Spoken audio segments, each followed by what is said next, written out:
mwakoze cyane Banyakamonyi rero aya matora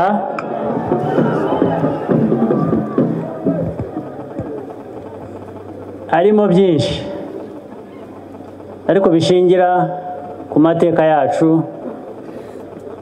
amateka y'u Rwanda. Hari aho yagejeje igihugu cyacu, ariko duhereye aho haje kuvamo n'ibyahinduye igihugu cyacu. Amateka mabi yabaye twagize, haje kuvamo imyumvire, ubushake, imbaraga, aho tugeze ubu. Amahanga ashakisha kutwumva, ntabwo aratwumva neza.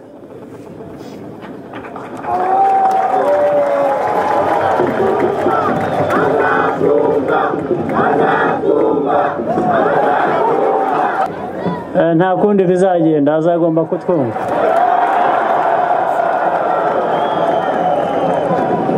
Niyo mpamvu bamwe mu bagize uruhare mu mateka mabi y'u Rwanda atari abanyarwanda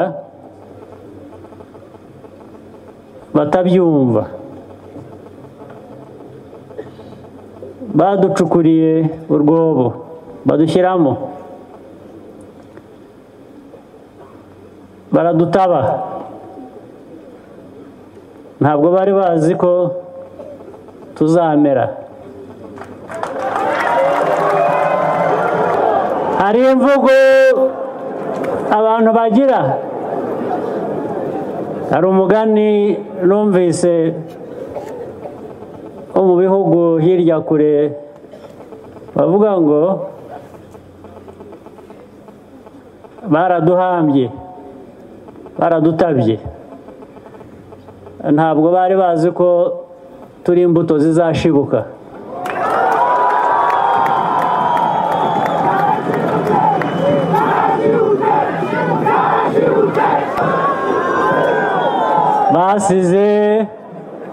Bashyizeho ibitaka rwose barakandagira, barangize baradupepera batubwira ngo murabeho, barigendera. Hanyuma abanyarwanda babaye imbuto, baramera, barashibuka, barakura. None abanyarwanda bari hano ni ubukombe.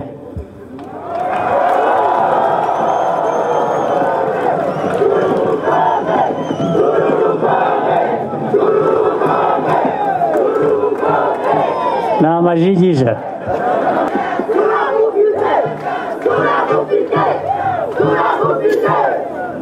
Muramfite?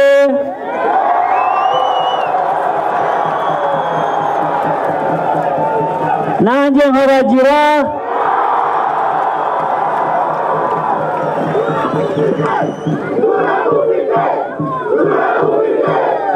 ubwo se icyatunanira cyaba ari iki? nta na busa.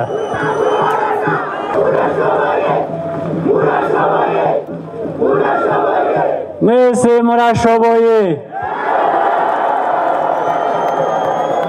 buri wese arashoboye.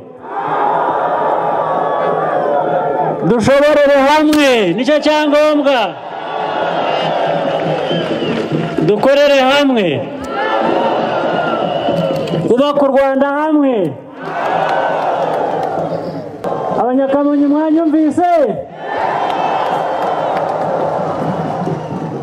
Ndabizeye cyane muri ntore nziza za RPF, FPR Inkotanyi. Itariki enye rero ukuzinduka, byajya kugera saa sita umurimo ukaba wanoze. Hanyuma tukazakomeza kwishimira hamwe, kwishimira ibikorwa byiza, kwishimira kuba umwe no gukorana, kwishimira amajyambere tuzakomeza kubaka.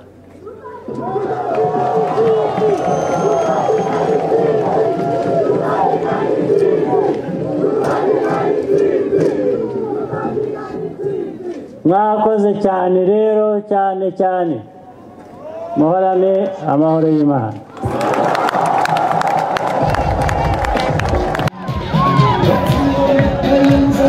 Thank you.